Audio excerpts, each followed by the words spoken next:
নমস্কার বন্ধুরা, let's crack it YouTube চ্যানেলে তোমাদের স্বাগত জানাই।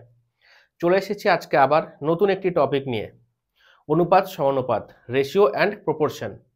আশা করব তোমরা আগের প্রত্যেকটি ক্লাস কমপ্লিট করেছো এবং যথারীতি খাতায় নোটস তৈরি করেছো। আজকেও তোমরা খাতা পেন নিয়ে বসে পড়ো, আমার সঙ্গে সঙ্গে নোটস তৈরি করবে। তাহলে দেরি করছি না আর, শুরু করে দিচ্ছি আজকের টপিক,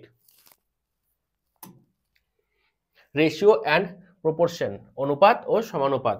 দেখো কি বলেছে, if x and y are two numbers, যদি এক্স ও ওয়াই দুটি সংখ্যা হয়, then ratio of x and y is x is to y or x by y. তবে রেশিও বা অনুপাত হবে এক্স ও ওয়াই এর এক্স ইস টু ওয়াই অথবা এক্স বাই ওয়াই, মানে এই আকারে আমরা প্রকাশ করতে পারবো। দেখো, যদি 2 ও 3 দুটি সংখ্যা হয়, তাহলে 2 ও 3 এর অনুপাতকে আমরা এইভাবে প্রকাশ করব, 2:3 অথবা 2/3। বোঝা গেল? যেখানে 2কে আমরা বলবো পূর্বপদ, 2কে বলা হবে পূর্বপদ, আর 3 হয়ে যাবে উত্তরপদ, 3 হয়ে যাবে উত্তরপদ। ক্লিয়ার? তাহলে যদি 5 ও 6 দুটি সংখ্যা হয়, তাহলে তাদের অনুপাতকে প্রকাশ করব 5:6 অথবা 5/6, এইভাবে। এখানে আর বোঝার কিছু নেই, আমরা এগিয়ে যাচ্ছি। দেখো, ইনভার্স রেশিও মানে কি? ব্যস্তানুপাত বা ব্যস্ত অনুপাত। দেখো, inverse ratio of h to b is b is to a, মানে এইচ টু বি এর ব্যস্ত অনুপাত হলো বি ইস টু এ। মানে যদি একটা সংখ্যার অনুপাত হয়, দুটি সংখ্যার অনুপাত যদি হয় 2:3, তবে তাদের ব্যস্ত অনুপাত হয়ে যাবে 3:2। ব্যাস। যদি দুটি সংখ্যার অনুপাত হয় 3:5, তাহলে তাদের ব্যস্ত অনুপাত হয়ে যাবে 5:3। ক্লিয়ার? এটাই হলো ব্যস্ত অনুপাত বা inverse ratio. Next, compound ratio মানে মিশ্র অনুপাত। কম্পাউন্ড রেশিও মানে হলো মিশ্র অনুপাত। দেখো, compound ratio of x is to y, p is to q, m is to n is. তাহলে x is to y, p is to q এবং m is to n এর মিশ্র অনুপাত কি হবে? ডাইরেক্ট তুমি গুণ করে দেবে প্রত্যেকটার পূর্বপদ, মানে x p m, x p m, এবং প্রত্যেকটার উত্তরপদ y q n, y q n. ব্যাস, x p m is to y q n, এটা হয়ে গেল মিশ্র অনুপাত। মানে বলা হচ্ছে, যদি তিনটে অনুপাত এরকম হয়, 2:3, 4:5, 6:7, এর যদি কম্পাউন্ড রেশিও বা মিশ্র অনুপাত বের করতে দেয়, তাহলে কি করবে তুমি? এর প্রত্যেকটার পূর্বপদ 2 গুণ 4 গুণ 6 ইস টু প্রত্যেকটার উত্তরপদ 3 গুণ 5 গুণ 7। ব্যাস, তাহলে 4×6 = 24, 2 × 48 ইস টু 5 × 7 = 35, 3 × 35 = 105। তাহলে অনুপাত হয়ে যাবে 48:105। এদের মিশ্র অনুপাত হয়ে যাবে 48:105। ক্লিয়ার? নেক্সট দেখো কি আছে, ডুপ্লিকেট রেশিও। ডুপ্লিকেট রেশিও মানে হলো দ্বিগুণানুপাত। দ্বিগুণানুপাত, তাই তো? ডুপ্লিকেট রেশিও মানে হলো দ্বিগুণানুপাত। দেখো ব্যাপারটা কি, duplicate ratio of x is to y is equal to x square is to y square. তাহলে এক্স ইস টু ওয়াই এই অনুপাতের দ্বিগুণানুপাত হলো এক্স স্কোয়ার আর ওয়াই স্কোয়ার। মানে যদি দুটি সংখ্যার অনুপাত হয় 2:3, তবে তাদের ডুপ্লিকেট রেশিও বা দ্বিগুণানুপাত হবে 2 এর স্কোয়ার ইস টু 3 এর স্কোয়ার, মানে 2 এর স্কোয়ার 4 ইস টু 3 এর স্কোয়ার 9। ক্লিয়ার? এটা হবে দ্বিগুণানুপাত। নেক্সট কি আছে দেখো, সাব ডুপ্লিকেট রেশিও বা দ্বিভাজিত অনুপাত, তাই তো? দ্বিভাজিত অনুপাত বলা হয় তো এটাকে, সাব ডুপ্লিকেট রেশিও, দ্বিভাজিত অনুপাত।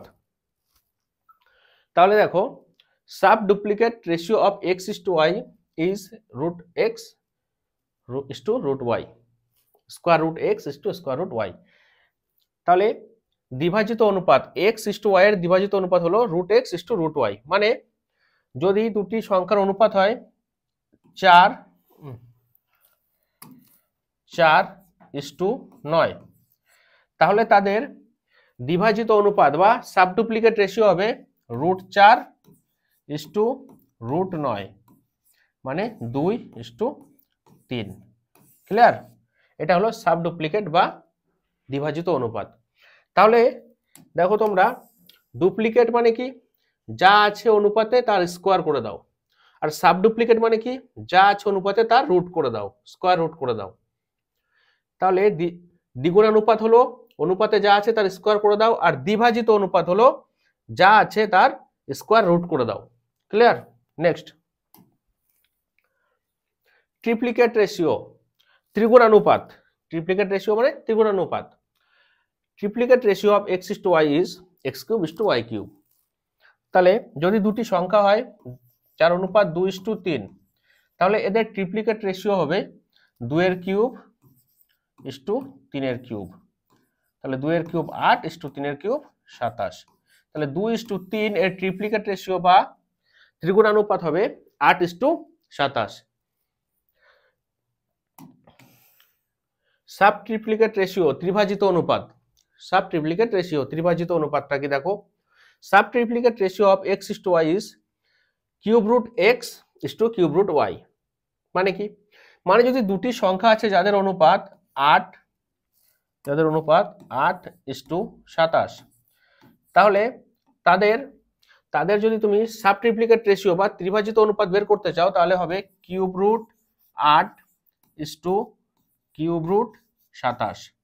তাহলে (3√8) মানে 2 আর (3√27) মানে 3। ত্রিভাজিত অনুপাত হয়ে যাবে 2:3।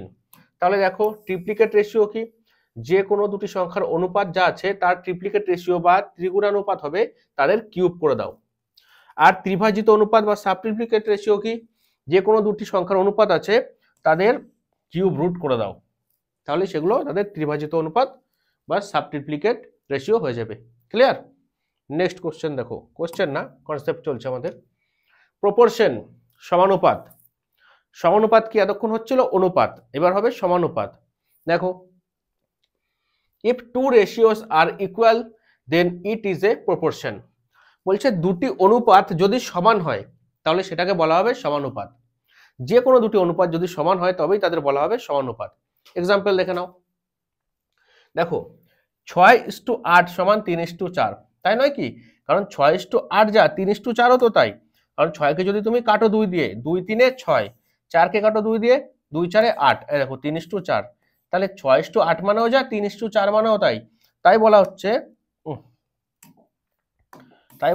6:8 আর 3:4 এটা হলো সমানুপাতিক বা সমানুপাত, এটা একটা সমানুপাত। নেক্সট দেখো, যদি আমি করি 25:15, এটা কার সমান হবে? দেখো আমি যদি করি 5×5 25 5×3 মানে দুটোকে আমি 5 দিয়ে কাটলাম, তাহলে 25:15 মানেও যা, 5:3 মানেও কিন্তু তাই, 5:3 মানেও তাই। তাই আমরা বলতে পারি 25:15 এবং 5:3 এটি সমানুপাতিক বা এটি একটি সমানুপাত। বোঝা গেল? আবার একটা উদাহরণ নাও তুমি, ধরো 50:30 করো, কি হবে? 5×10 50, 10 দিয়ে 10×5 50 আর 10×3 30, 5:3। তাহলে দেখো আমরা বলতে পারি 50:30ও যা, 5:3ও তাই, এটি একটি সমানুপাত। বোঝা গেল? যদি দুটি অনুপাত সমান হয় তবেই তাকে বলা হবে সমানুপাত। নেক্সট দেখো কি আছে, কন্টিনিউ প্রপোর্শনাল। কন্টিনিউড প্রপোর্শনাল মানে কি? ক্রমিক সমানুপাতিক। কন্টিনিউ প্রপোর্শনাল মানে হলো ক্রমিক সমানুপাতিক। দেখো ব্যাপারটা কি, এই যে 2 4 8 16 32 এগুলো সব ক্রমিক সমানুপাতিক। 3 9 27 81 243 এগুলো সব ক্রমিক সমানুপাতিক। কেন এগুলো ক্রমিক সমানুপাতিক? এগুলো কেন ক্রমিক সমানুপাতিক? নিশ্চয়ই কোনো কনসেপ্ট আছে এর পিছনে, সেটা তোমরা দেখো। ক্রমিক সমানুপাতিক কি করে হয় দেখো, 2 আর 4 এর অনুপাত বের করো, কি হবে? 2:4 যদি করো, 2 1 2, 2 2 4, মানে অনুপাত কি থাকলো? 1:2 থাকলো, কিন্তু 1:2 অনুপাত। 4 আর 8 এর অনুপাত বের করো তো, কি হবে? দেখো 4 1 4, 4 2 8, কি অনুপাত হলো? 1:2 এর অনুপাতই এলো। 8 আর 16 এর অনুপাত বের করো, 8 1 8, 8 2 16, দেখো সেই 1:2 এর অনুপাতে এলো। 16 আর 32 এর অনুপাত বের করো, 16 একে 16, 16 দুগুণে 32, তাহলে 1:2 এই অনুপাতই হলো। তাহলে প্রত্যেকবারই দেখো 2 এর সঙ্গে 4 এর অনুপাত 1:2, 4 এর সঙ্গে 8 এর অনুপাত 1:2, 8 এর সঙ্গে 16 এর অনুপাত 1:2, 16 এর সঙ্গে 32 এর অনুপাত 1:2। তাহলে সেম অনুপাত, একই অনুপাতে প্রত্যেকটা বাড়ছে 1:2, 1:2, 1:2, 1:2। এইভাবে যখন বাড়বে তখন সেগুলি হয়ে যাবে ক্রমিক সমানুপাতিক। ক্রমিক সমানুপাতিক। তারপর নিচে দেখো 3 এর সঙ্গে 9 এর অনুপাত বের করো, 3 একে 3, 3 3 9, তাহলে কি দাঁড়াচ্ছে 1:3, 3। 9 এর সঙ্গে 27 এর বের করো তো, 9 একে 9, 3 9 27, কি দাঁড়াচ্ছে অনুপাত 1:3, 3। 27 এর সঙ্গে 81 করো, 27 একে 27, 3 27 81, অনুপাত কি আসলো 1:3, 3।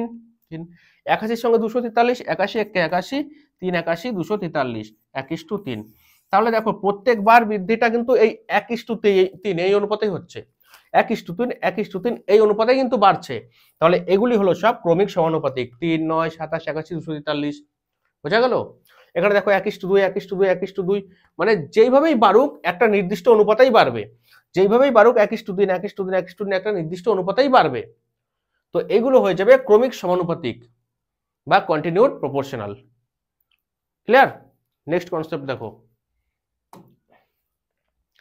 মিন প্রপোর্শনাল মানে কি? মধ্য সমানুপাতিক। মিন প্রপোর্শনাল মানে মধ্য সমানুপাতিক। দেখো বলছে if x y z are continued proportional, যদি এক্স ওয়াই এবং জেড ক্রমিক সমানুপাতিক হয়। ক্রমিক সমানুপাতিক মানে কি? আমি এইমাত্র যেগুলো পড়লাম এগুলো হচ্ছে ক্রমিক সমানুপাতিক, এক্স ওয়াই জেড। তবে ওয়াই হবে মিন প্রপোর্শনাল বা মধ্য সমানুপাতিক। মানে ক্রমিক সমানুপাতিক কি কি আছে? যদি আমি 2 আর 4 নিই, 2 আর 4, এক্স আমি 2 নিলাম, ওয়াই 4 নিলাম, তাহলে ক্রমিক সমানুপাতিক হতে গেলে তারপরে জেড নিশ্চয়ই আমার 8 নিতে হবে, তাই তো? তাহলে তো 1:2, 1:2 এই অনুপাতে আছে, তাহলে এই ক্ষেত্রে 4 হয়ে যাবে মধ্য সমানুপাতিক। এই ক্ষেত্রে 4 হয়ে যাবে মধ্য সমানুপাতিক। এবার তোমাদের অনেকের হয়তো কিছুটা বুঝতে অসুবিধা হতে পারে, এখানে অনেকে হয়তো কিছুই বোঝোনি।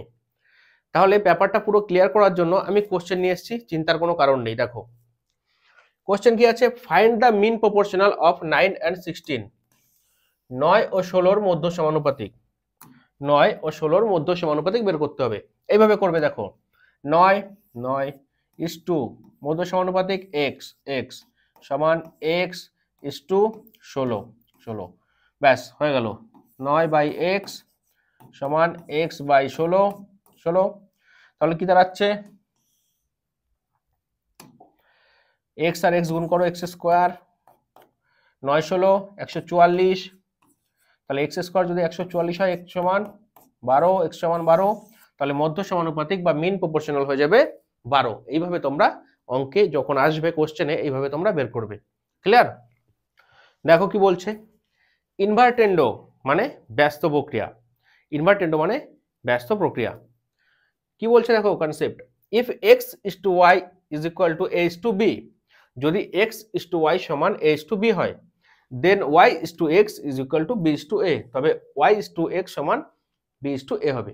ব্যাপারটা কি দেখো, উদাহরণ দিচ্ছি, এক্সাম্পল আমরা নেব। আমরা ধরে নিচ্ছি x এর জায়গায় 20 is to y এর জায়গায় 25 নিয়ে নিলাম। তাহলে এখানে আমরা কি লিখতে পারি? 5 দিয়ে কাটি, 5 4 20, এর জায়গায় 4 is to 5 5 25, b এর জায়গায় 5। তাহলে x is to y সমান a is to b, 20 is to 25 সমান 4 is to 5। ওরা কি বলছে, যদি উল্টে দিই y is to x করে দিই, মানে 25 আগে নিয়ে আসি, is to 20 পরে নিয়ে যাই, 25 is to 20 সমান ওই পাশেরটা উল্টে যাবে, বলছে b আগে a পরে, মানে 5 আগে 4 পরে। দেখো একই তো ব্যাপার, 5 দিয়ে কাটো, 5 5 25, 5 4 20, দেখো ব্যাপার তো কিছু চেঞ্জ হয়নি, সব ঠিক একই আছে। তো সেটাই বলতে চাইছে ব্যস্ত প্রক্রিয়ায়, আর কিছুই না। নেক্সট কনসেপ্ট দেখো, অল্টারনেন্ডো মানে একান্তর প্রক্রিয়া, অল্টারনেন্ডো মানে একান্তর প্রক্রিয়া। দেখো কি বলছে কনসেপ্টটা, দেখো if a is to b is equal to c is to d, যদি a is to b সমান c is to d হয়, দেন a is to c is equal to b is to d, তবে a is to c সমান b is to d হবে। উদাহরণ আমরা নিচ্ছি, দেখো আমরা a এর জায়গায় সেম 20 নিয়ে নিচ্ছি, is to b এর জায়গায় 25 নিয়ে নিচ্ছি, নিয়ে নিলাম সমান, তাহলে c এর জায়গায় 5 4 20, is to d এর জায়গায় 5 5 25, 5 is to 4 is to 5। বলছে a is to c করে দাও, মানে a কত ছিল 20 20, ইস টু সি কত ছিল 4, 4 করে দাও সমান বি ইস টু ডি করে দাও, বি কত ছিল 25, 25 ইস টু ডি করো, ডি কত ছিল 5, 5। দেখো সমান আছে কিনা দেখতে হবে, দেখছি আমরা। দেখো 20/4 সমান 25/5, তাই তো 20/4 সমান 25/5। এবার দেখো করি আমরা, কাটাকাটি করবো না, আমরা গুণ করে দিচ্ছি। দেখো 5 20 100, 4 25 100, তাহলে হলো দুপাশে সমান, দুপাশে কিন্তু সমানই আছে। এটা হলো একান্তর প্রক্রিয়া। যদি এইচ টু বি সমান সি টু ডি হয় তবে সেটাকে তোমরা এইচ টু সি সমান বি টু ডি লিখতে পারো। ক্লিয়ার? নেক্সট দেখো কম্পোনেন্ডো। কম্পোনেন্ডো মানে কি? যোগ প্রক্রিয়া। কম্পোনেন্ডো মানে হলো যোগ প্রক্রিয়া। দেখো কি আছে, বলছে এইচ টু বি সমান যদি সি টু ডি হয় তাহলে a plus b is to b সমান c plus d is to d হবে। দেখা যাক এক্সাম্পল নি, সেম আমরা ওইটাই নিচ্ছি এক্সাম্পল। এ হলো 20 ইস টু বি হলো 25, তাহলে সি হবে কত 5 4 20 4 ইস টু ডি হবে 5 5 25 5। দেখো বলছে a plus b is to b, তাহলে এ প্লাস বি মানে 20 যোগ 25 করো, 20 যোগ 25 ইস টু বি, বি মানে কত 25 25 সমান সি প্লাস ডি মানে 4 যোগ 5, সি প্লাস ডি 4 যোগ 5 ইস টু ডি, ডি কত 5 5। ঠিক আছে, করে দেখি আমরা। 20 আর 25 45/25, তাই তো 5 আর 4 9/5। ঠিক আছে, ঠিক আছে। দেখো 5 5 25 কাটলাম, এদিকে পড়ে থাকলো 45 আর 5 9 ওদিকেও আছে 45, হলো সমান, হলো সমান হয়ে গেল। তাহলে সেটাই বলতে চাইছে যে যোগ প্রক্রিয়ার ক্ষেত্রে এইচ টু বি সমান যদি সি টু ডি হয় তবে a plus b to b সমান c plus d to d হবে। আমি 20 25 নিয়েছি, তোমরা এখানে যা খুশি নিতে পারো, 100 150 নাও, 15 20 নাও, বা তোমরা 50 30 নাও, যা খুশি নিয়ে করে দেখো, ফর্মুলা যেহেতু এটা আছে স্যাটিসফাই হবেই, স্যাটিসফাই হবেই। বোঝা গেল? নেক্সট কনসেপ্ট দেখো ডিভিডেন্ডো, ভাগ প্রক্রিয়া। ডিভিডেন্ডো মানে ভাগ প্রক্রিয়া। দেখো কি বলছে কনসেপ্ট, বলছে এ ইস টু বি সমান যদি সি ইস টু ডি হয় তবে a minus b is to b সমান c minus d is to d হবে। সেই সেম এক্সাম্পল নিয়ে আমরা করে দেখব। এ হচ্ছে 20, বি নিচ্ছি 25, তাহলে সি হয়ে যাবে 4 ইস টু ডি হয়ে যাবে 5, তাই তো নাকি? তাহলে বলছে এ মাইনাস বি মানে 20 মাইনাস 25 করো, 20 মাইনাস 25 ইস টু বি মানে 25, ঠিক আছে, সমান সি মাইনাস ডি মানে 4 minus 5, 4 minus 5 is to D মানে 5। তাহলে করি 20 থেকে 25 বাদ দিলে -5/25, 4 থেকে 5 বাদ দিলে -1/5, তাই তো? মাইনাস মাইনাস কাটো, কাটলাম। তাহলে দেখো কোনাকুনি গুণ করে দাও, 5 5 25 25 সমান 25 1 25 25, হলো দুপাশে সমান হয়ে গেল কিন্তু। তাহলে সেটাই বলতে চাইছে ভাগ প্রক্রিয়ায় যে এইচ টু বি সমান যদি সি টু ডি হয় তবে a minus b to b সমান c minus d to d হবে। এটাই নিয়ম, তুমি যা খুশি ভ্যালু রাখো স্যাটিসফাই হবে। নেক্সট কনসেপ্ট কম্পোনেন্ডো অ্যান্ড ডিভিডেন্ডো, যোগ ভাগ প্রক্রিয়া। কম্পোনেন্ডো আর ডিভিডেন্ডো মানে হলো যোগ ভাগ প্রক্রিয়া। দেখো কি বলছে, এ ইস টু বি সমান যদি সি ইস টু ডি হয় তাহলে a plus b is to a minus b সমান c plus d is to c minus d হবে। আবার আমরা করে দেখব, উদাহরণ আমরা নিয়ে নেব। আমরা এ নিয়ে নিচ্ছি 20, সেম বি নিয়ে নিচ্ছি 25, তাহলে সি হয়ে যাবে 4, ডি হয়ে যাবে 5, তাই তো নাকি? হলো। দেখো এ প্লাস বি মানে 20 যোগ 25 করছি, এ প্লাস বি 20 যোগ 25 ইস টু এ মাইনাস বি মানে 20 বিয়োগ 25, 20 বিয়োগ 25, ঠিক আছে, সমান সি প্লাস ডি মানে 4 যোগ 5, 4 যোগ 5 ইস টু সি মাইনাস ডি মানে 4 বিয়োগ 5 বিয়োগ 5, ঠিক আছে। 20 আর 25 45 ইস টু মানে বাই 20 থেকে 25 বাদ দিলে -5 সমান 5 আর 4 9 বাই 4 থেকে 5 বাদ দিলে -1 তাই তো? তাহলে দেখো মাইনাস মাইনাস কেটে দাও, কেটে দিলে কোনাকুনি গুণ করো, 45 এদিকে পড়ে আছে, 45 গুণ 1 45, এদিকে দেখো 5 9 45 হয়ে গেল সমান। তাহলে যোগ ভাগ প্রক্রিয়া সেটাই বলছে যে H2B সমান C/D হলে A plus B ইসটু A minus B সমান C plus D ইসটু C minus D হবে। তুমি এখানে আমি 20 25 নিয়েছি, তুমি যা খুশি ভ্যালু পুট করো, অ্যান্সার তোমার সেম আসবে, আসতে বাধ্য, কারণ এটাই কনসেপ্ট, এটাই নিয়ম। বোঝা গেল? দেখো একটা ছোট জিনিস দেখো যেটা জানা দরকার তোমাদের। ধরো যদি দিয়ে দেয় তোমাদের A ইসটু B সমান 2:3,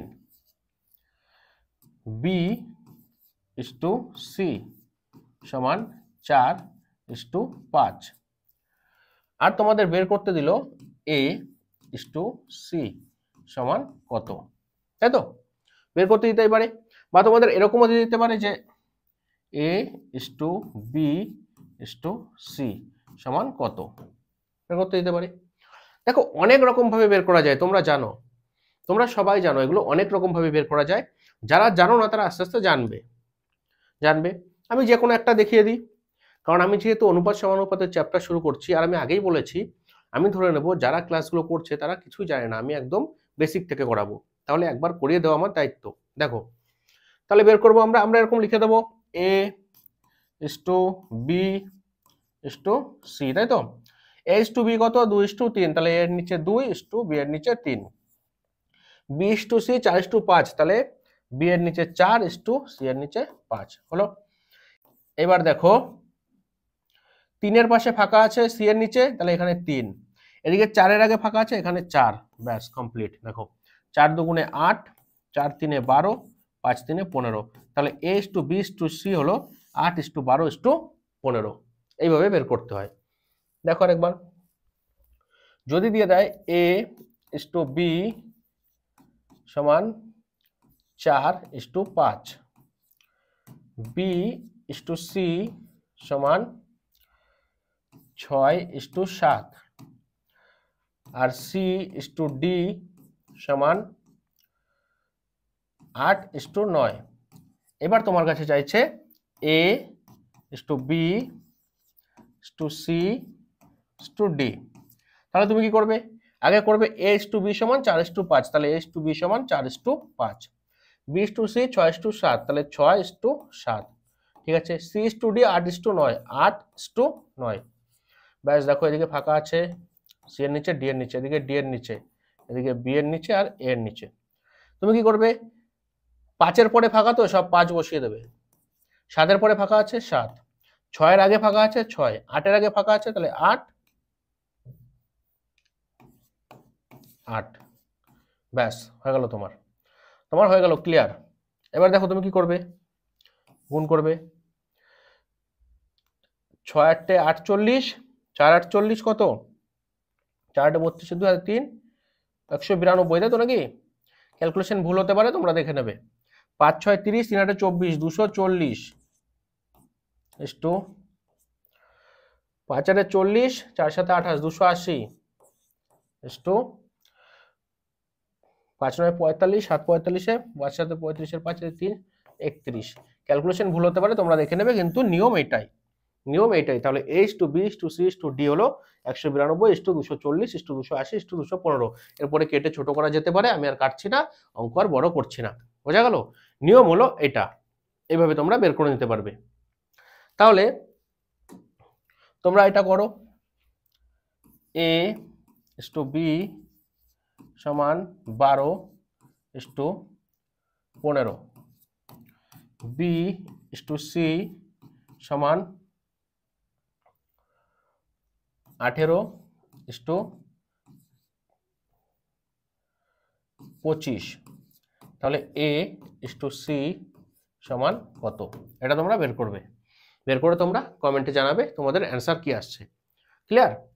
দেখো আজকে আমি অনুপাত সমানুপাতের একদম বেসিক যে কনসেপ্টগুলো হয়, যে কনসেপ্টের উপর ভিত্তি করে পুরো চ্যাপ্টারের অঙ্কগুলো আমাদের আস্তে আস্তে সলভ হবে, ক্লিয়ার হবে, আজকে আমি সেই বেসিক কনসেপ্টগুলো তোমাদের করালাম। নেক্সট দিন থেকে আমাদের কোশ্চেন শুরু হয়ে যাবে। ঠিক লসাগু গসাগুর মতো প্রথম দিন একদম ইজি কোশ্চেন, তারপর দিন মডারেট, তারপরে অ্যাডভান্স লেভেলের কোশ্চেন। প্রত্যেকটা লেভেলের কোশ্চেন আমরা প্র্যাকটিস করব এবং অবশ্যই প্রত্যেকটা কোশ্চেন প্রিভিয়াস ইয়ার হবে। প্রিভিয়াস ইয়ার বলতে সেই 2012-14 সালের নয়, রিসেন্ট 2019, 20, 21, 22, 23 এই সমস্ত বছরের বিভিন্ন এক্সামের SSC, railway, WBCS, Kolkata police, West Bengal police বিভিন্ন পরীক্ষার প্রিভিয়াস ইয়ার কোশ্চেনগুলো প্র্যাকটিস করানো হবে। ক্লিয়ার? এবং তার মধ্যেও হয়তো নতুন কিছু কনসেপ্টও আসবে, হয়তো কেন অবশ্যই আসবে, অবশ্যই আসবে, কিন্তু একদম বেসিক যে কনসেপ্টগুলো যেগুলো না জানলে অনুপাত সমানুপাত করাই সম্ভব না, সেই কনসেপ্টগুলো আজকে আমি তোমাদের ক্লিয়ার করে দিলাম। কেমন? তাহলে আজকে এই পর্যন্তই থাকলো, দেখা হবে পরবর্তী ভিডিওতে তোমাদের সাথে। ক্লাসটা যদি ভালো লাগে অবশ্যই তোমরা একটা লাইক করে দেবে। দেখা হচ্ছে পরবর্তী ভিডিওতে, ততক্ষণের জন্য বাই বাই।